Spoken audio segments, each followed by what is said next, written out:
pretty much anyone in the NBA at this point in your guys' career. What can you say about his transition from style of play and using his athleticism early to using his IQ more so and picking his spots now? When you got a basketball mind and a high IQ about the game, then it's a lot easier for you to make the transition. You look at D-Wade, you look at Vince.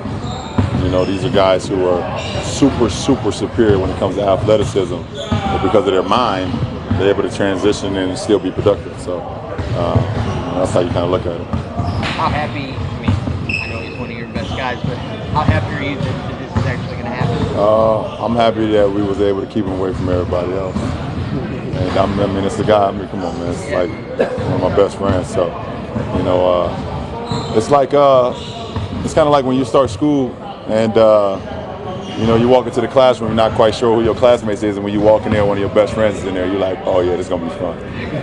It's gonna be a good class. So it's the type of feeling I got. When Howard's story came out, 2 years ago about just the idea that the four of you could one day play together on the same team, did you really think that either that would come together or that you would even get a real chance to play with one of them? I had a lot of hope of it, and obviously there's a lot of speculation throughout the summer with Melo, and possibly him joining us, and obviously we see how that panned out. But we're blessed as a franchise to be able to have a player the caliber of D-Wade, join us. So it's exciting. When you left Dwayne with the river, we're going to do this again someday. Did that in 2014? Did that come up? Did you have that talk with him, or? No. Talk didn't come up, but over the course of time, I think, even with the story coming out, with Howard, made that story, we always, it'd be an unbelievable opportunity. We all got an opportunity to play together, but obviously right now, myself and D-Wade are back, and along with the rest of these guys, so it should be a pretty dynamic piece. You spent a week with him in LA.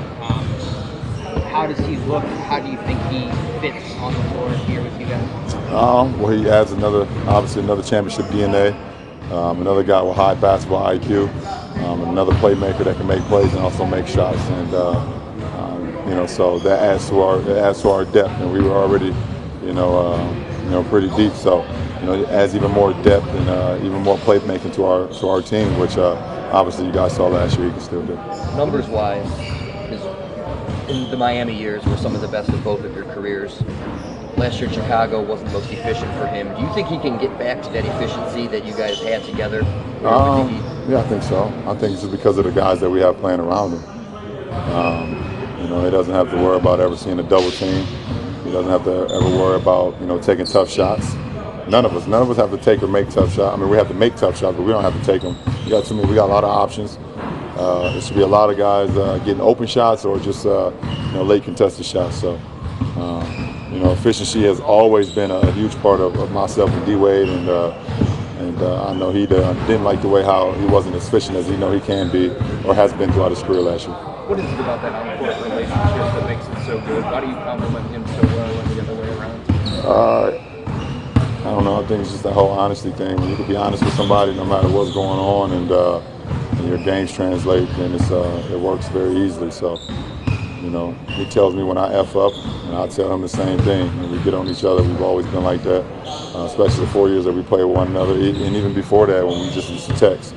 I watch his games and tell him things he could have did better, and vice versa. So, it's just a brotherhood that we have. LeBron, during your time in Miami, you guys were known for the spectacular alley-oops. Should we expect to see more of that this year here in Cleveland? I'm still athletic, and I think he still can pass. So, expect it. Did you actually have to recruit him? Is that how you would characterize the conversation? Yeah. Because at the end of the day, it's still we're gonna be brothers no matter what. But this is a professional decision. This is his business that he has to worry about in his career. So there's a lot of teams and a lot of guys reaching out to him. So I couldn't feel entitled, just because I talked to him, every day. I didn't have no entitlement about that. It's still wanted to get him comfortable and let him know how he could help us and things of that nature. So I guess it worked some. LeBron, how did you sell Dwayne when you talked to him to recruit him? I ain't no selling. Ain't no sale. Just tell them what we about here, and how you can help our ball club, and how much we can, how much we can benefit, and how much he can benefit from being, us all being together. So it wasn't all me; it was also the front office, and I know T. Lou talked to him about ways he's seen us. We can use him and utilize his ability. So I just did my part. It didn't make sense for him to come here financially last summer. What Chicago's offering, but if you look back, I don't know if it's fair, but if you had him last year, you wonder what type of difference that could have made. No, I'm not an if guy. Still, you can't think about the ifs. You just worry about the present and see ways you can do better. I know you still have time. I'm not a GM, but you mentioned Carmelo a little bit ago. Were you disappointed at all that he didn't come here? They theoretically had the opportunity to get him. No, I mean, from a friend perspective, I wish he would have came and we could have worked some things out. But at the end of the day, I think our front office has done a great job, and either the Knicks failed or we failed. It just didn't work out. And it worked out for the Thunder. So, like I said, I've been pretty much even killed this summer, and I wish he would have been here. It would have been great to have him. I love Melo's game. I love D-Wade's game. I love CP's game. You guys know how I feel about those three.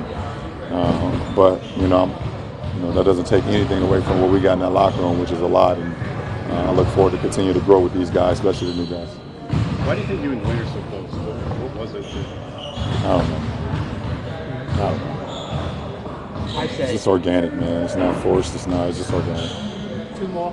Ty said yesterday that you're just happier. That it seems to him that you're just happier this year, and that was before Dwayne. Yeah.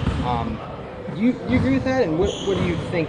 I mean, you said your kids kind of fired you up this summer to get back at it, but what do you think that happiness stems from? I don't know.